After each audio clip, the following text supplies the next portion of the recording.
Welcome folks to the Irish News Rundown, 1st of the 12th, 18. There are a few things going on in my beautiful little country, but I'm not going to overload you with too many subjects. I'm just going to stick to abortion, housing crisis, and maybe I might touch on immigration. Actually, I think I will.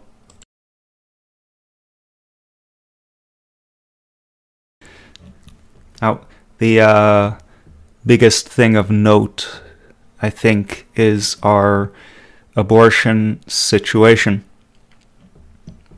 If you're familiar at all with the goings-on of Ireland, you would know that in the late May of this year, we all got together and we thought it was a great idea to remove the rights of the unborn child from our constitution. In a landslide vote. This really was just all boiled down to clever propaganda by the Yes camp and a lot of lies from politicians, as you will see in the next few minutes, as well as several millions, possibly hundreds of millions euro and dollars investment to make sure that we thought we were voting for women's rights and women's health, when this just simply wasn't the case. Now, if there are any links that I refer to in this broadcast, then they will be available when this video has actually gone up to archive on the channel, or if you request it on the live chat. I'm not looking at the live chat right now. There's just really no point. Let's see, what do we have here? No, we're not going to go to that. Okay, so the lowdown is really that the sneaky unelected politicians of running our country on the national level have had promised us that late-term abortions will not be on the table. They drafted legislation that after the referendum was passed and ratified by our president, that would outline under what circumstances an abortion should take place. And that was there for all of us to look at, and I think there is only really a couple thousand of the electorate who actually read it, and not even much more than that looked at, say, rights.ie, a consortium or a group of folks from the law profession, solicitors, barristers, judges. They all signed off on collective statements. Yet even in its original form, it was very suspicious stuff. It laid the door open for all sorts of abuses of power. When it came to both the legislative body and the mother's choice on who and what and when to abort. The legislation had since been changed months after we had all agreed, let's take this article out of or this wording out of our constitution. That has led the door open for abortions right up until birth. Abortions for any kind of deformity, disability, In other words, disability not being defined. This was also a problem in the initial draft of the legislation. The mental health, or the future mental health of the mother.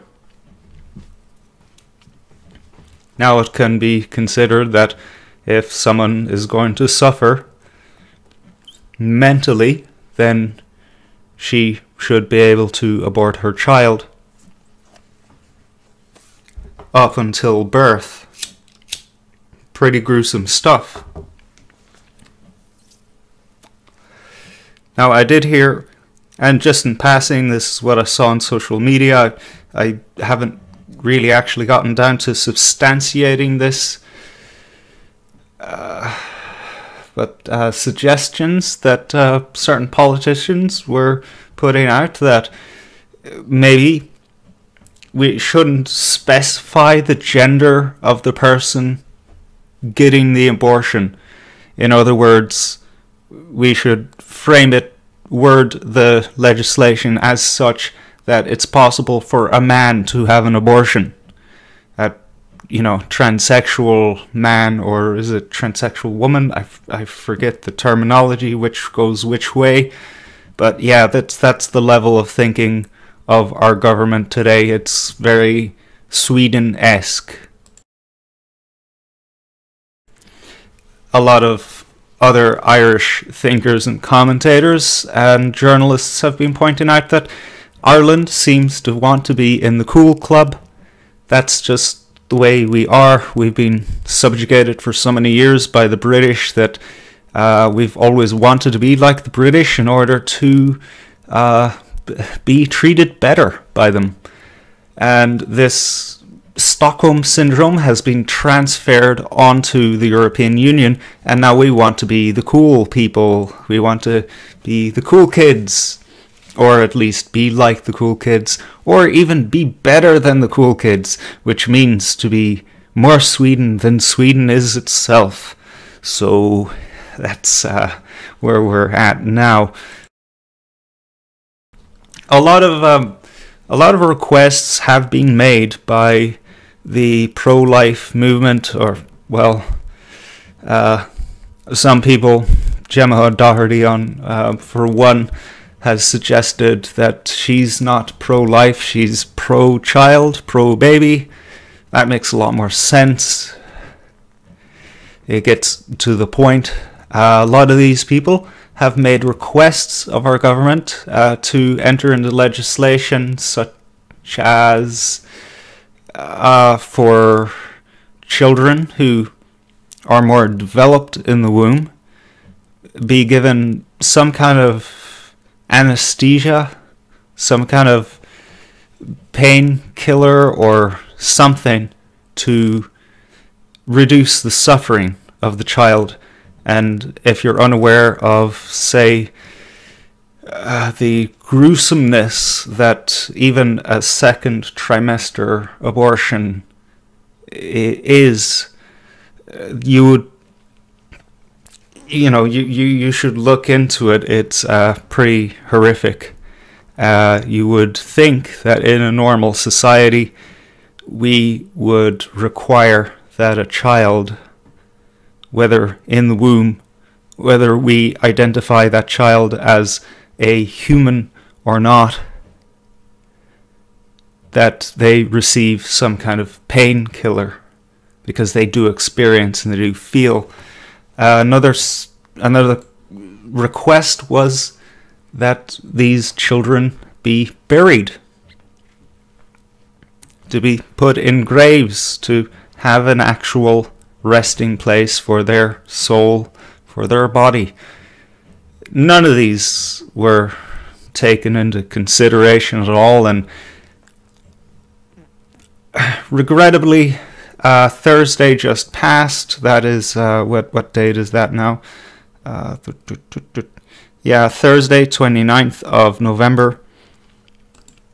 In the Dáil, in our Parliament, TD Member of Parliament, Lisa Chambers she was downplaying the whole idea of abortion regret.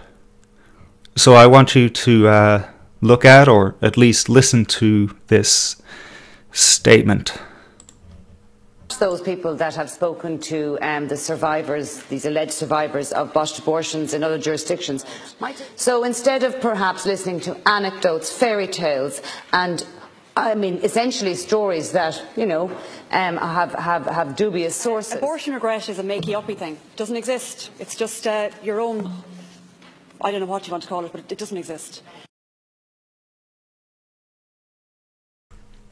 So that's the attitude of a woman. Yeah, a woman.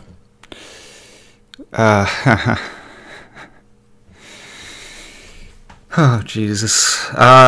Basically, could we call her a feminist? Does she meet the criteria of a feminist as far as what feminists say a feminist is?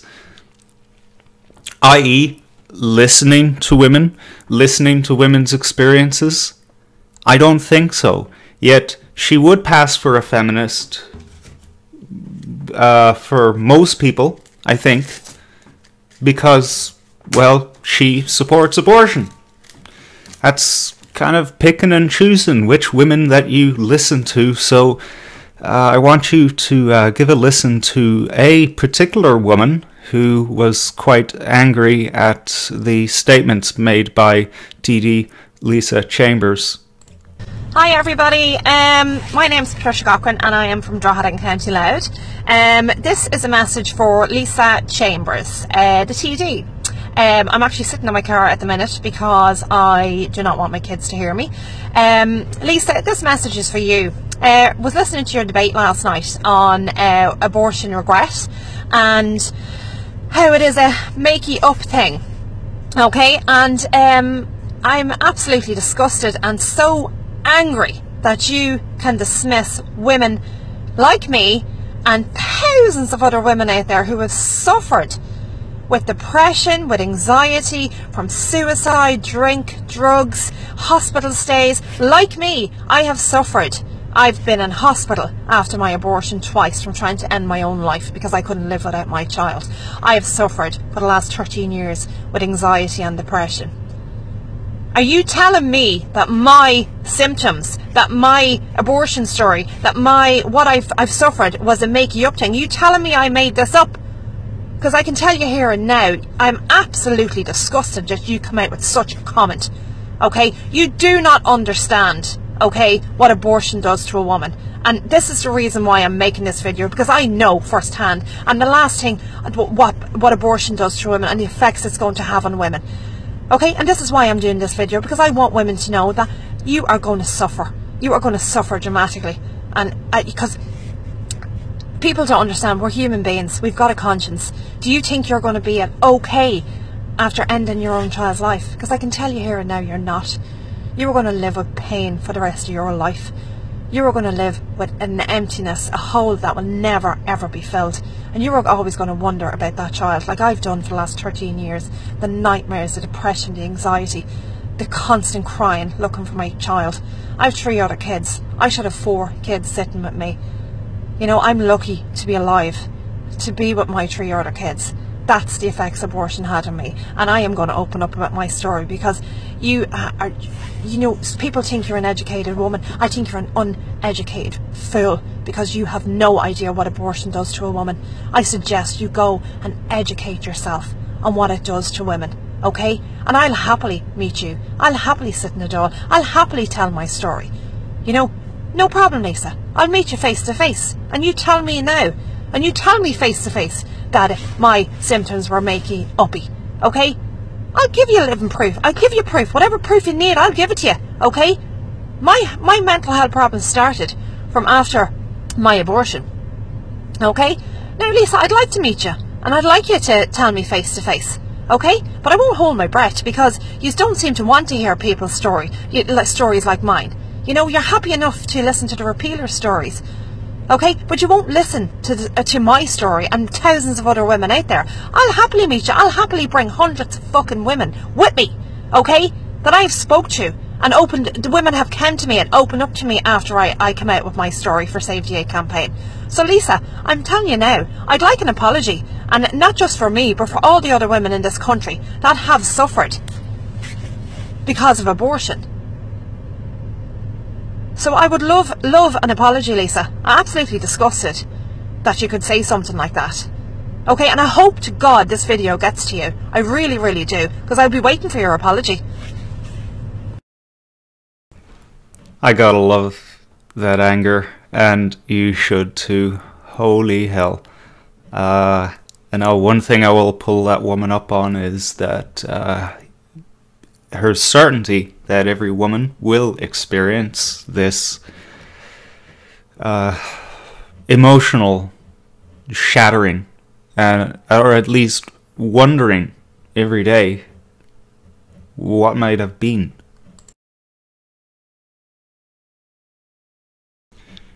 Maybe 20 years down the line, I don't know, maybe then after that just metastasizes if, you know, we're talking about a fucking sociopath here. Because, I'm sorry, I'm going to mansplain here a little bit, but you have to be kind of not right in the head.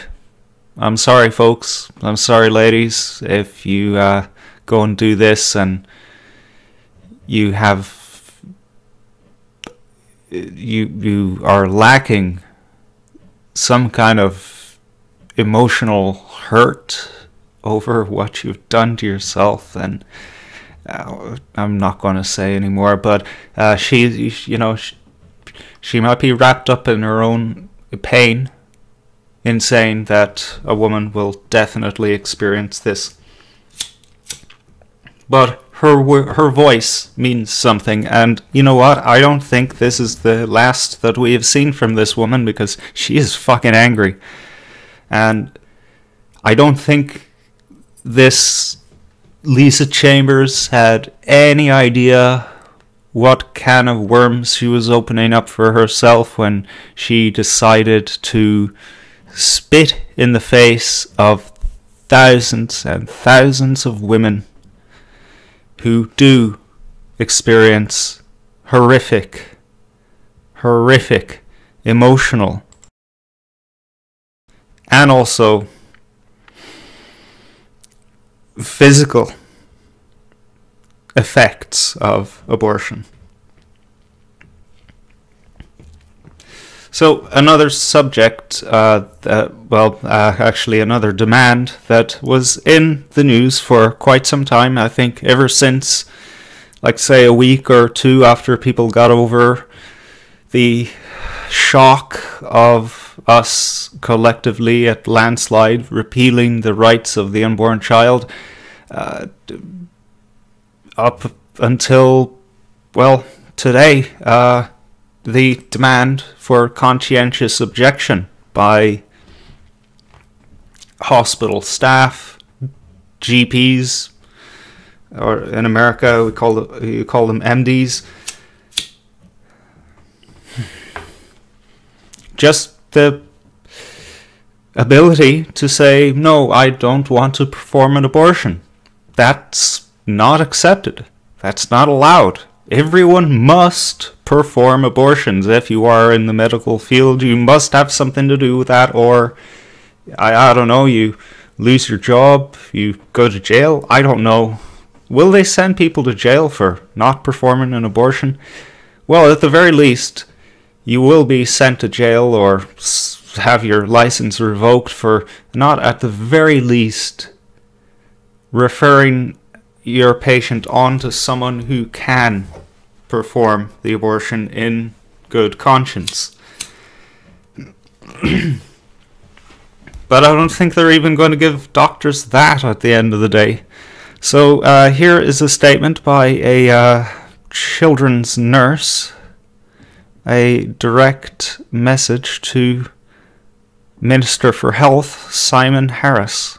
My name is Fiona McHugh. I'm a paediatric nurse specialist and I'm exceptionally angry. The people that work morning, noon and night to keep this afloat. He did not turn up. He did not consult anybody. He's bringing an absolute eugenics genocide into the healthcare service, and I am absolutely furious that I am concerned and care and love the children where I work, and they're the ones that are going to be directly targeted. You said yourself, Simon Harris, that there would be no disability, that nobody would be aborted on disability. Well, now you can get a termination up to term, up to actual birth. You can get a termination for any, not fatal fetal abnormality, for any fetal abnormality. That is the disability clause. And anyone can get a healthy, viable baby up to 24 weeks, get a termination.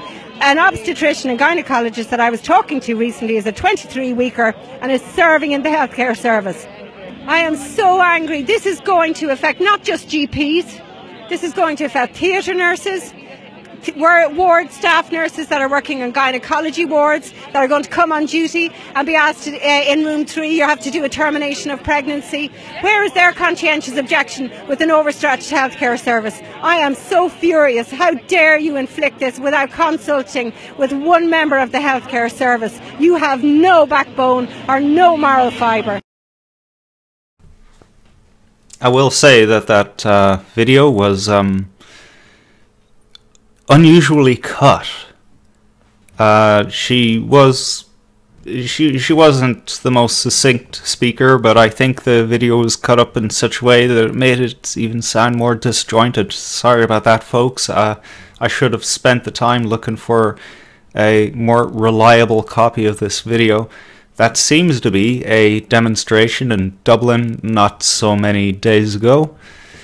And yeah, just before I came on air, I was struck by the that man behind her. That freeze frame. It's so unfortunate.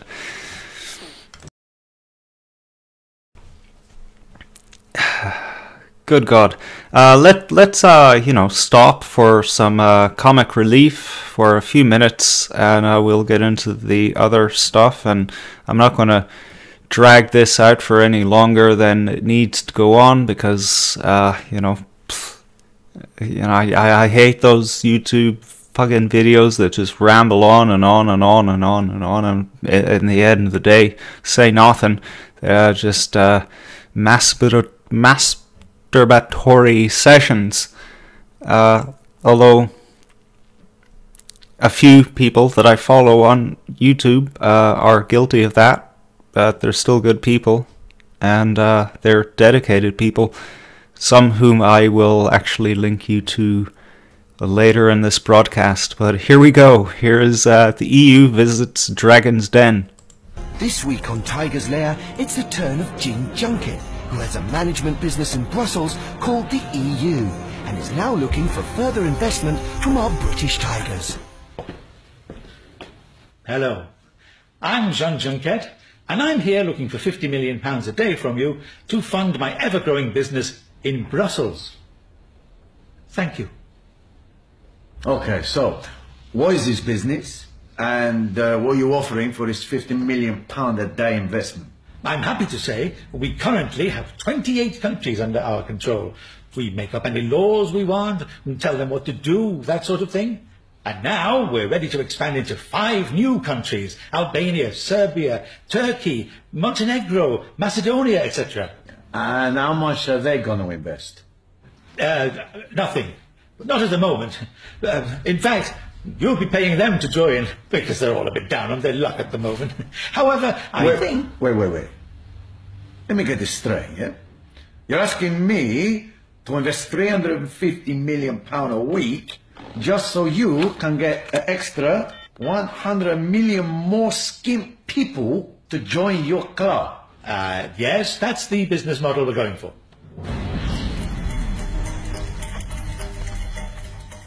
Yeah, well, it's an easy answer from me. I'm out. I'd like a recap here. Okay, so we're paying you £19 billion a year, yes? What are we getting for this money? Well, you have the opportunity of buying everything from us. Cars, food, wine. That's the upside, is it?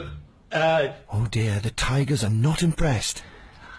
Well, I'd like to know a whole lot more about how you're spending my 19 billion.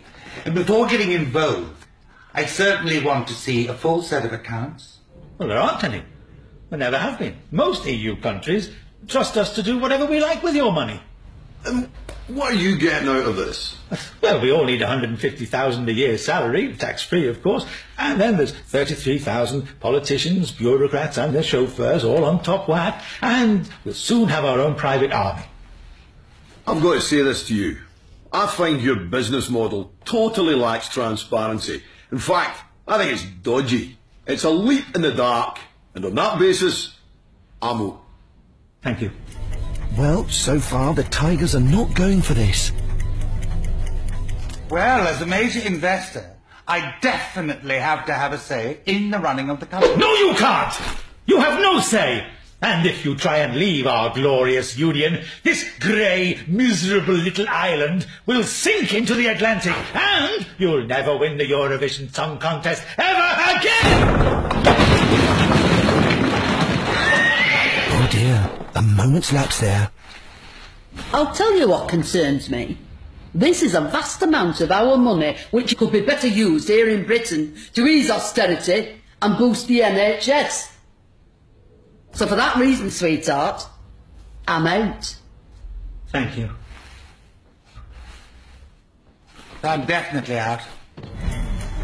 Well, it's all down to our celebrity tiger.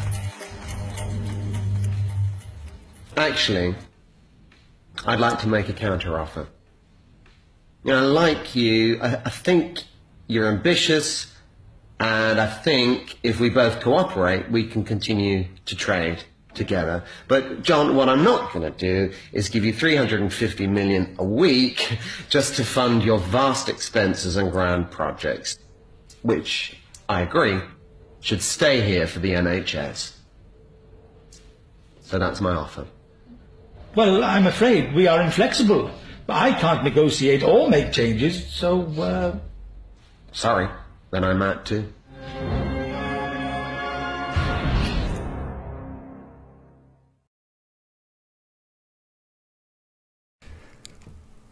Oh, where was that? Where was that? Just before the Brexit vote, where it just got by the skin of our teeth. I think it should be circulated when the Irexit party launches their bid to leave. So let's get into what else do we have here? Yeah, where's this? Why is this not here? Oh, okay. Yeah, I forgot. The while broadcasting a window view on XSplit broadcaster, the window can't be minimized. It's a strange one. Anyway, we have here thousands at housing protest rally in Dublin, and the way that the RTE, Radio Television Éireann, the state broadcaster, goes when there's an issue, when there's a protest on an issue that they are not on board with, they tend to deflate the numbers. So I wouldn't be surprised if we're talking 10,000 people is possible.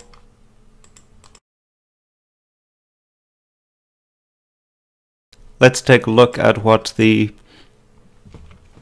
propaganda mill wants us to think. Link in the show notes along with every other thing that I've pointed you towards today.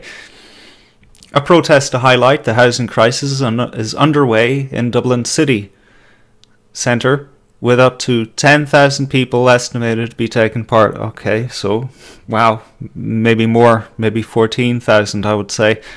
The National Homeless and Housing Coalition is organising the march. Chairperson Tina McVeigh, no relation to Timothy, of People Before Profit said they want to keep pressure on the government. She said the government has ignored a cross-party motion calling for a number of measures, including a constitutional right to housing and an end to evictions into homelessness. Homeless campaigner Peter McVery, it's a strange set of surnames, said the government had lost control of housing and the problems will continue as long as it is in the hands of the private sector.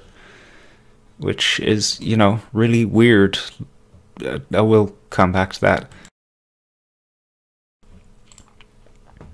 The coalition represents around 50 groups, including local community groups, SIPTU and Forza unions and homeless groups. The Irish Traveller movement took part with spokesperson TJ Hogan saying they were there to show solidarity and to highlight the lack of provision for traveller accommodation. Traffic disruption is expected as March moves down O'Connell Street. Blah, blah, blah, blah, blah. Protesters are calling for a number of measures, including a declaration of a housing and homelessness emergency, a constitutional right to housing, and an end to evictions and homelessness, more rent controls, as well as more social and affordable housing. I'd like to discuss the minutiae of that. A minute's silence was observed to mark the 4th anniversary of the death of homeless man Jonathan Corey, who was found dead near the Dáil on the 1st of December 2014. The way it's written, and the way they said, oh yeah, let's have a moment's silence for this guy who died fucking 4 years ago. Well, I suppose it is the anniversary. That's kind of strange. He's not the only homeless person to die. Someone died like a week ago on the street. Because we have thousands of people out in the street, including families, children. Now, I have some problems here, if I may pontificate here. A declaration of a housing and homeless emergency. Well, that's going to come down from on high, on the national level. And the problem isn't so much with the national government, although they have a lot to answer for.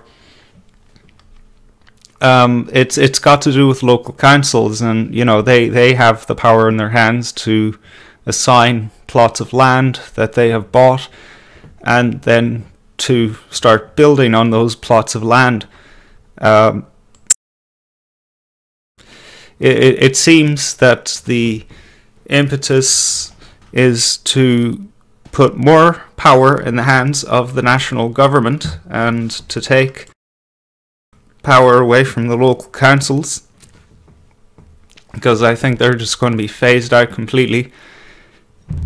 The European Union has a different idea of how to segment certain areas in the European Union, and they do not conform to national borders at all. Eventually, national governments will be done away with, just like in the United States. Only the states in the United States, even today, are actually themselves whole and complete with their own governments. That's not the way it's going to be under the European Union. A national fucking emergency is just the same as an action plan for mental health. It's all very creepy. Putting more and more responsibility into the hands of the national government, which is where the cream really is taken off of the top, where most of the corruption occurs and is dictated from. Like, for instance, 1 billion, the budget of this year, for next year, has been increased by 300 something million, and budget for mental health, and people were going, "Whoa, what the fuck, man? That's a lot of fucking money to be spending on mental health." But hey, they didn't quite know that that brought the total up to 1 billion. I, as a person on the ground, someone who has connections to the community and actually connections to a lot of the organizations that would actually be in receipt of that money and would be tasked with putting programs into place, I haven't seen that money anywhere, really. Things are just as scarce and abysmal on the ground here as they were 10 years ago, 20 years ago, 30 years ago. So when they're talking about a homeless crisis, a housing crisis, it sounds like they just want to assign more money into funds that, could that have less scrutiny over them, so that it can just be eaten up by just blatant misappropriation. A constitutional right to housing. This is one thing that I would agree with. We are all citizens. We all are Irish. Well, okay.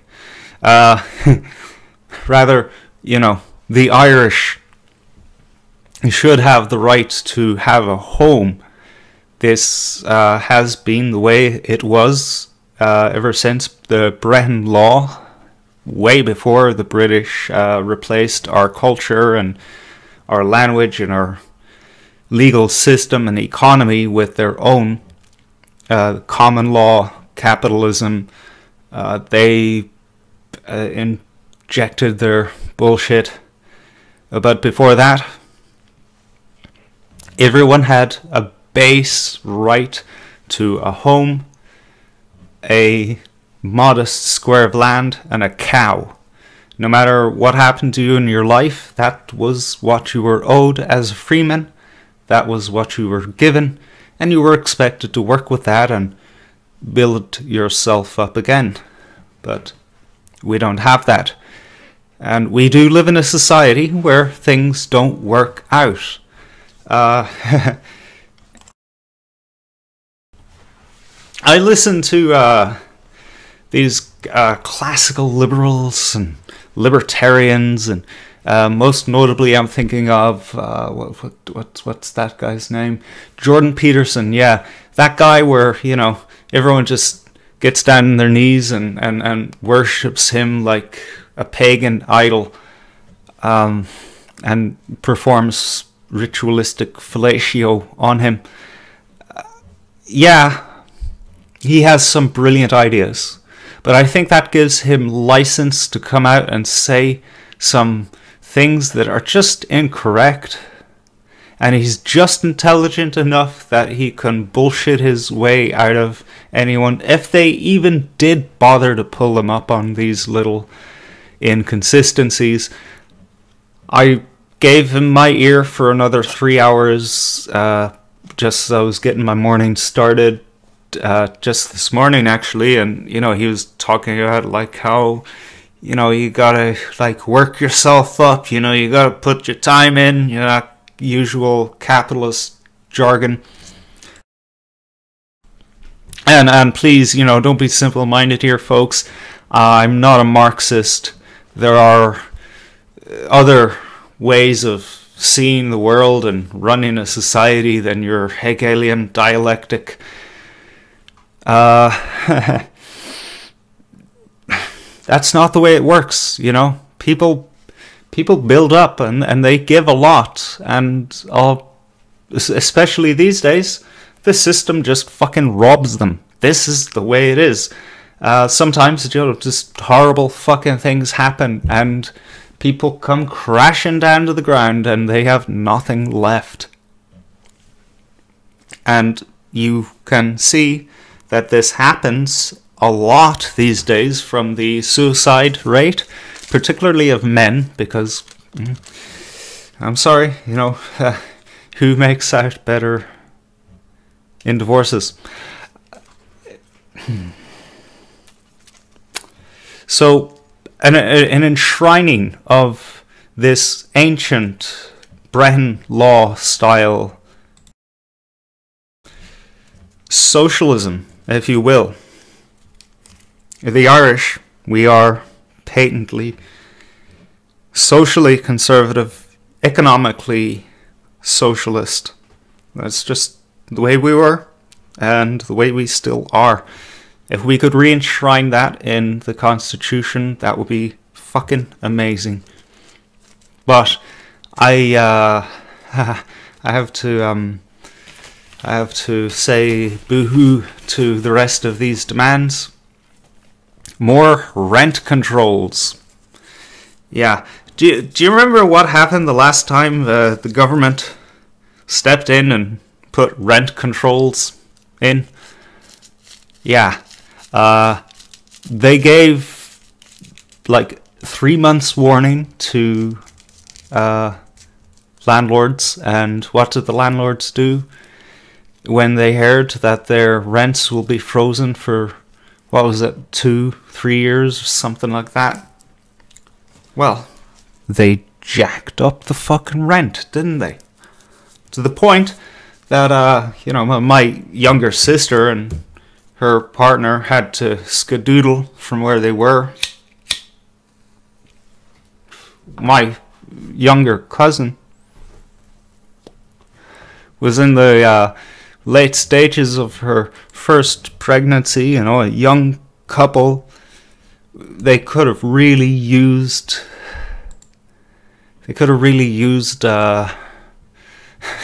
some ease, to help get their family started. Another blatant attack on the young people in this country. And look, you're just going to have to deal with it. I'm a conspiracy theorist. If you don't believe in conspiracies, then, I don't know, read more. Or get out of the house and experience life, because it's full of conspiracies. Whenever the first time there was 3 people, what was that saying? The first time there were 3 people, there was a conspiracy, because the 2 played off against the 1.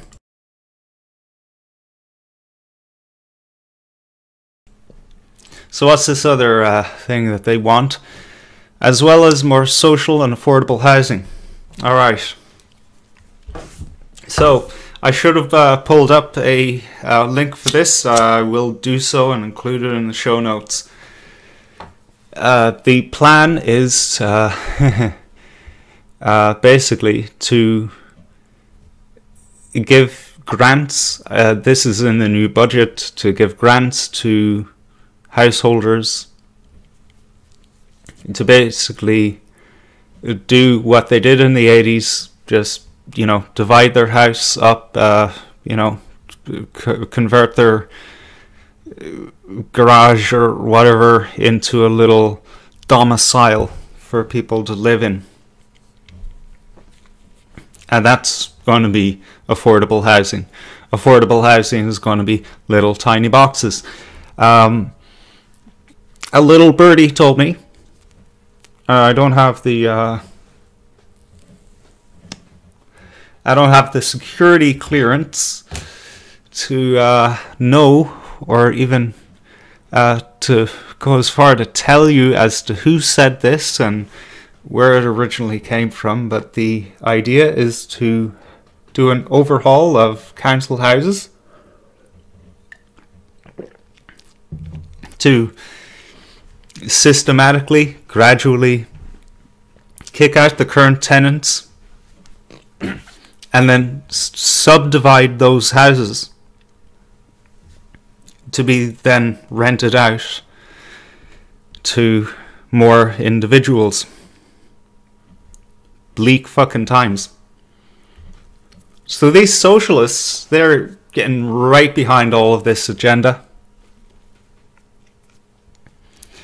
And look, we're well capable of having a protest of 10,000 people in our nation's capital. Why do we need people before profit to get in there and help us do it? We don't. They just show up and run the show. They hijack it, just like the revolutionary socialists have done in this country since maybe the 80s. I'm not quite sure. My memory doesn't go back that far. It's all an agenda, folks. Okay, so let's discuss the the very, very dark subject of the immigration crisis. We have this UN migrant compact that a lot of countries actually are turning around and saying, no, I'm not going to sign that, because it so blatantly goes against their national interests, their humanitarian interests even. And if you've been following European politics to any reasonable extent, you know exactly who these nations are. Ireland is not one of them. Britain is not one of them, but the tide may change on that just soon. Basically, it's going to put into place a right to move freely and a game plan for nation states to facilitate that. I don't know my source offhand, but there's roughly 500 million, that's 500 million people from third world nations who have expressed a desire to move to the United States or Europe. That is simply too many people, especially when you consider that those people, no racism here, but just purely sociology, demographics. They're going to continue to reproduce. And hey, the next generation, how many will want to come? We are certainly being wiped out here, folks. Not replaced, wiped out. But I'm not going to scratch that post any more than this, because there are many heads on the internet who will do that for you. Right now we have in Ireland, sorry, I got distracted by Skype there. In Ireland, we have a thing called the Direct Provision Program. We take in refugee applicants. We house them in hotels that, up until now, they were just hotels that were sitting there. I don't know whether, what the arrangement was in prior years, whether it was some kind of government takeover of these establishments, but basically crowd these people in there, give them €35 a week or a month, I'm not sure, just live on, and feed them like they're like military cadets, in a mess hall, and give them one little room in a hotel to live in. Pretty bleak existence. A lot of mental illness breeds there. A lot of resentment breeds there. While the application process goes through, then when 98% of them are rejected, there's an appeal process, and if that appeal is rejected, then there's another appeal process. So there has been a gradual build-up of more and more of these people, and there has to be another place to put them. Well, they've found more places to put them, 4 more places to put them, as far as I can count. Mostly in small towns, well, exclusively in small towns and in rural areas. and suspiciously right beside the border between two counties. You find that in the Ruski affair and the Wicklow affair. Now, a good friend of mine on Facebook, a good friend of many of us, John Kevin Malloy, he raised the flag about a hotel, the Hotel Buncloddy. Recently and suddenly, this is him speaking, recently and suddenly the Millrace Hotel in Buncloddy closed its doors to the public.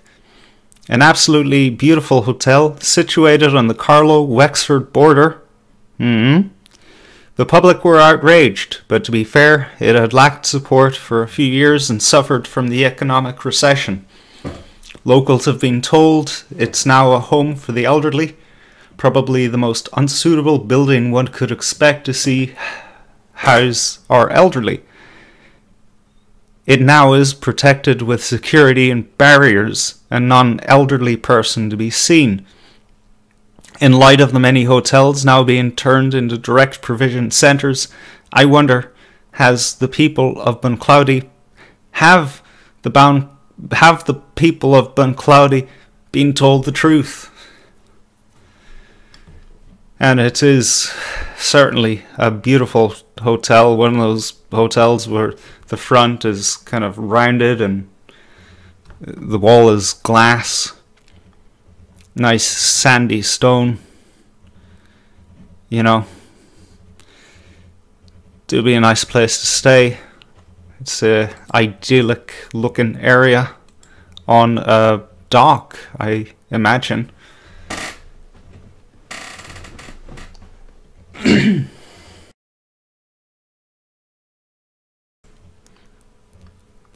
And if you want to learn more about this situation that is unfolding in terms of this scam, and guys, it truly is a scam. It eerily reflects the prison industrial complex in the United States, where basically private institutions build prisons.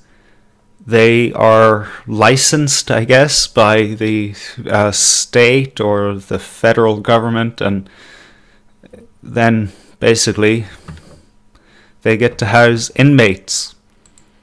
And there have been allegations, I don't know how far those allegations have gone, that basically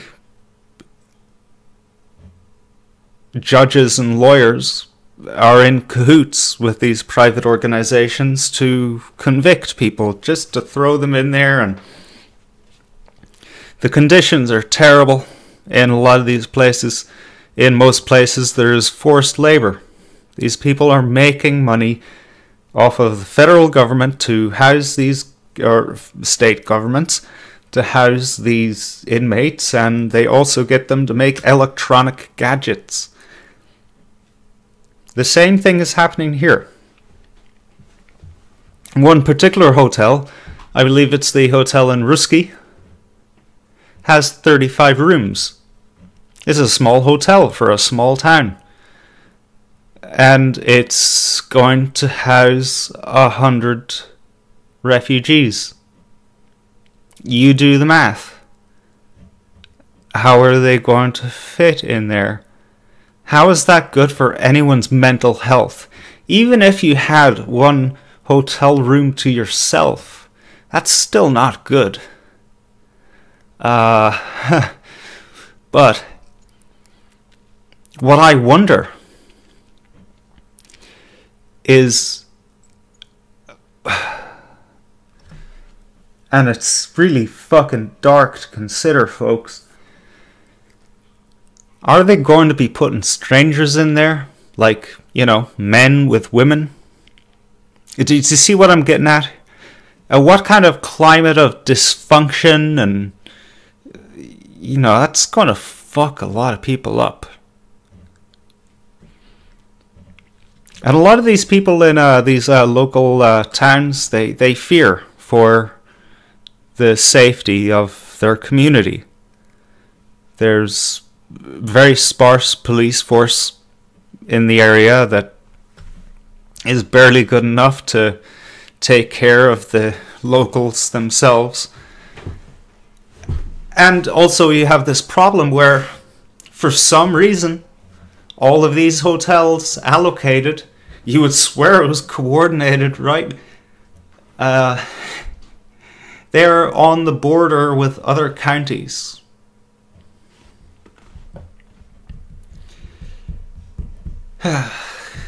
It's almost like two countries bordering each other. Or, you know, to take a kind of a Hollywood-esque kind of theme here. You know, the outlaws are in hot pursuit, or, well, the police are in hot pursuit, and the outlaws make it past the state border, and, you know, the cops, you know, they stop and jump out and they throw their hats in the ground, and then the, you know, the criminals are going, ah. That's basically what's going to be able to happen here. You know, criminals are just going to be doing what they please and then fucking off 5 minutes down the road, and they're in another jurisdiction completely. A lot of things to contemplate there, folks. It's got to be said.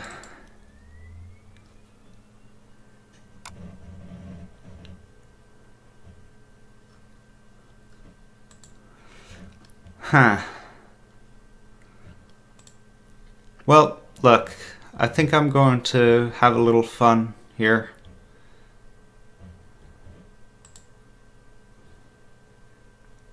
Just for the laugh, just to close things up for the broadcast, because I like to keep things light, and I like to remind people that there's a lot of deep, creepy stuff going on here in this world. So I will bid you adieu. I will also ask you to visit evrn.net to check out our 24/7 radio station. We've got a lot of cool shows on there. We've got the Anti-Broadcast, our flagship show, goes out every Wednesday at 8 p.m. Greenwich Mean Time on Wednesdays, and right after that at 10 p.m. we have the Scripture Study Club. Currently, the guys are reviewing or studying Genesis. You know, it's about 6 chapters at a time. A very broad spectrum view of what the Bible has to offer us, and we are going to mix that up as we go along. When we finish Genesis, we're going to look at some fiction, or perhaps some Celtic mythology or something of that variety. After we complete Genesis, we're going to see about getting guests on every, say, 4 weeks. It's just going to be a very interesting interview format, I'll put it like that. We also have Tony's Tunes. This guy, you know, he lays down some mean sets. He's a good guy. He's been with us for quite a while.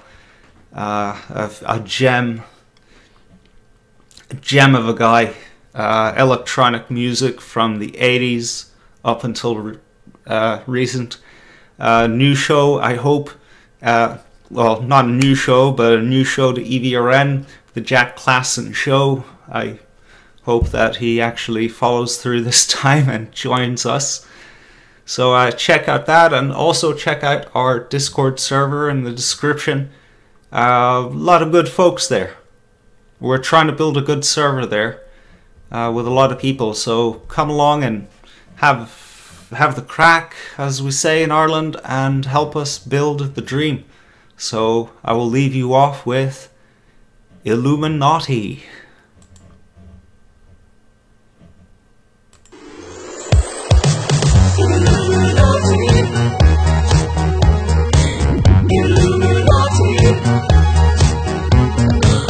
get into the Illuminati, cause we wanna get invited to the coolest parties. By subtly communicating hidden symbology, soon we'll be part of a secret society. Hollywood will open up its doors for us, we'll meet the inner circle of executives. We'll give a guy a tea in a warm jacuzzi, and the guy will put us in a Disney movie. Then they'll play our music on MTV, we'll be given designer clothes for free. And we can drive everywhere DUI, cause we'll be under the protection of the all-seeing eye. And we'll never have to worry about bills again, cause the Rockefeller family will be our best friends. We'll fuck a squirrel and finger a fish, and triangle, triangle, eye, pyramid. You can be rich and famous too. I love the establishment, yay! We want to get into the Illuminati, and we want to hang out with Jay-Z and Beyonce. We want to sell our souls in 1 billion records and bow before our reptilian overlords. Then the enlightened few will bring us into the fold, where we'll be told secrets of old, like why the CIA killed JFK, and why on earth the moon landing was fake. Being Illuminati will be so much fun, we'll learn the truth about Area 51. They'll tell us where Flight MH370 is, and which politicians like to fuck kids. We'll get 1 million followers on Instagram, we'll have the whole wide world in our hands. The Rothschilds will take us to Bohemian Grove, where it's likely that we'll both be murdered and cloned. Let's manipulate the economy. War is good for humanity. We're gonna get assassinated for making this video. More like initiated.